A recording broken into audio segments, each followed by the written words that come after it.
दोस्तों नमस्कार, colonel Ajay CO Ajay astro money guru first global astro finance digital channel से आपसे मुखातिब होता हूं।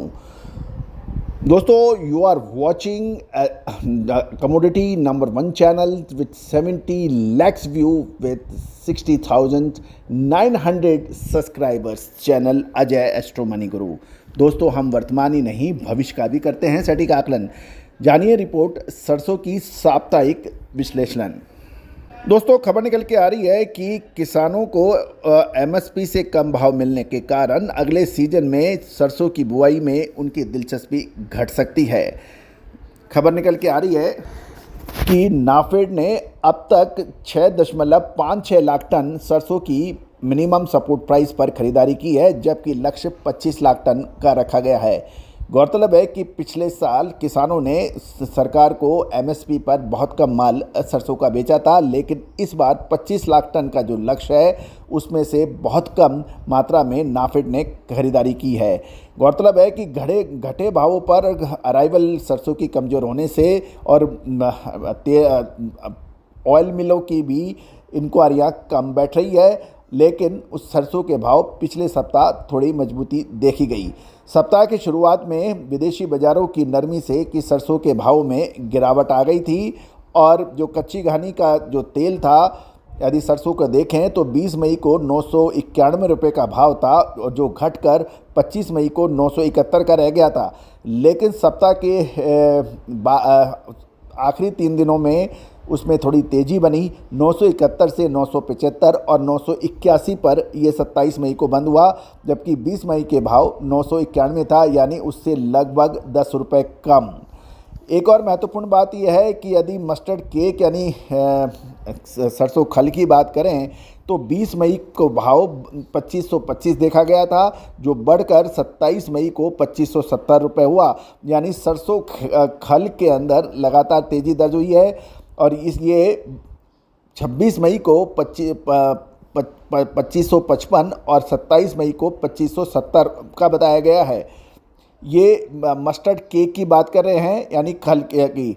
अब बात कर रहे हैं मस्टर्ड डीओसी की। मस्टर्ड डीओसी में भी मार्च के महीने में जो 2,48,063 का एक्सपोर्ट था, वो अप्रैल महीने में बरकरार रहा। ये 2,46,568 का मस्टर्ड डीओसी का एक्सपोर्ट है। गौरतलब है कि यदि हम साल 2022 में देखें तो साल 2022 में जो अक्टूबर महीने में मस्टर्ड डीओसी का जो एक्सपोर्ट मात्र 98,571 टन का था, अप्रैल 2023 में ये बढ़कर 2,46,568 टन का हो गया है। ये मस्टर्ड डीओसी का एक्सपोर्ट है। दोस्तों, सरकार ने किसानों की आय दुगनी के लक्ष्य के साथ जो बात हुई थी, लेकिन अब किसानों की आय आधी रह गई है और किसान इससे परेशान भी हैं। ये जब तक रहेगा जब तक विदेशी तेलों के भाव सरसों से सस्ते बने रहेंगे। एक तरफा तेज़ी की उम्मीद करना अब मुश्किल रहेगा। दोस्तों, महत्वपूर्ण ये है कि खाद्य तेलों का एक्सपोर्ट लगभग 100% से अधिक बढ़ गया है, जबकि सोयाबीन सरसों के दाम लगातार देश में घटे हैं। इससे काफ़ी परेशानी व्यापारी और किसानों को हो गई है। लेकिन एक बात सबसे महत्वपूर्ण ये भी है कि ये इतने दाम घटने के बावजूद भी उपभोक्ताओं को सरसों या सोयाबीन के दाम रिटेल के अंदर कम नहीं मिले हैं। सरकार इसके लिए भी पूरा प्रयास कर रही है। इधर अब यदि हम अंतर्राष्ट्रीय स्तर पर देखें, रूस के शुक्रवार को सनफ्लावर ऑयल पर निर्यात शुल्क घटाने जाने के अगले दिन शनिवार को इंडोनेशिया ने कच्चे पाम तेल के पर निर्यात शुल्क घटाने का फैसला किया है। ये 1 जून से प्रभावी हो जाएगा। एक तरफ विदेशी महत्वपूर्ण खाद्य तेल एक्सपोर्टर निर्यातक देश निर्यात शुल्क घटा रहे हैं, और इसका असर अंतर्राष्ट्रीय बाज़ारों पर पूर्ण रूप से पड़ने की संभावना बनेगी। और जैसे ही रूस और इंडोनेशिया ने ईडेबल ऑयल के ऊपर निर्यात शुल्क घटाने की देखा, इसके चलते शनिवार को ज़्यादातर खाद्य तेल व तिलहनों की कीमत में गिरावट दर्ज हुई। निर्यात शुल्क रूस और इंडोनेशिया के घटाने के फैसले के बाद देश में खाद्य तेलों का अधिक आयात होने की आकांक्षा से मूंगफली तेल, तिलहन, सोयाबीन तेल, कच्चा पाम तेल यानी सीपीओ पामोलिन तेल की कीमतों में मामूली गिरावट दर्ज हुई, जबकि कर्म कारोबार के दौरान सरसों तेल तिलहन, सोयाबीन तिलहन और बिनोला के भाव में कोई परिवर्तन नहीं देखे गए। गौरतलब है कि इंडोनेशिया का कच्चा पाम तेल ग्लोबल मार्केट में अब बेपड़ता बैठ रहा है और इस स्थिति को बदलने के लिए इंडोनेशिया ने निर्यात शुल्क में कटौती की है ताकि वो ग्लोबल मार्केट में कॉम्पिटिटिव बन पाए। सरकार को अब किसान, उपभोक्ता व तेल उद्योग को हितों को में देखते हुए फैसला जल्दी लेने की गुजारिश है, क्योंकि सरसों की खली पिछले वर्ष 2200 रुपये प्रति क्विंटल बिकी थी। इस साल मिल नहीं चलने के कारण यह कीमत 2650 रुपये हो गई है। इसका असर जो कैटल फीड है यानी उस मिल्क यानी दूध पर भी पड़ सकता है। सूरजमुखी तेल की एमआरपी 4 अप्रैल को 196 रुपये प्रति लीटर थी और सोयाबीन तेल की एमआरपी 3 मई को 180 रुपये लीटर के बराबर थी।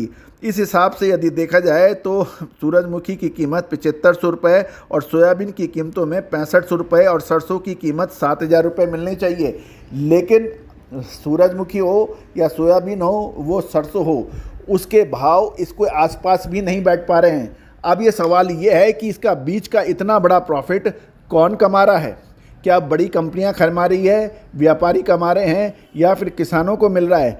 ये तो निश्चित है कि किसानों को भाव नहीं मिल रहा है।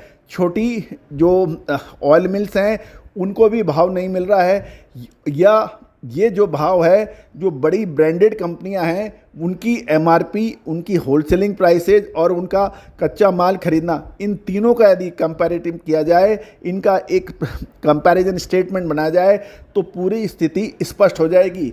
अब किसान हैं, व्यापारी है या छोटे मिल मालिक हैं, तेल मिल मालिक, वो सबसे ज़्यादा परेशानियों में हैं और वहाँ पे सबसे बड़ी परेशानियाँ देखी भी जा रही है। आम उपभोक्ता को भी राहत नहीं मिल रही है। सरकार जल्दी ही इस पे कदम उठाए, ऐसी सभी उद्योग एमआरपी और एमएसपी के बीच में कॉम्बिनेशन बने, ऐसा हमारी गुजारिश है, सरकार से अपील है, यही हमारा कहना है। दोस्तों, आपको हमारा इस वक्तव्य में क्या कहना है, अपना कमेंट बॉक्स में ज़रूर लिख के बताएं। All the very best, good luck, happy trading.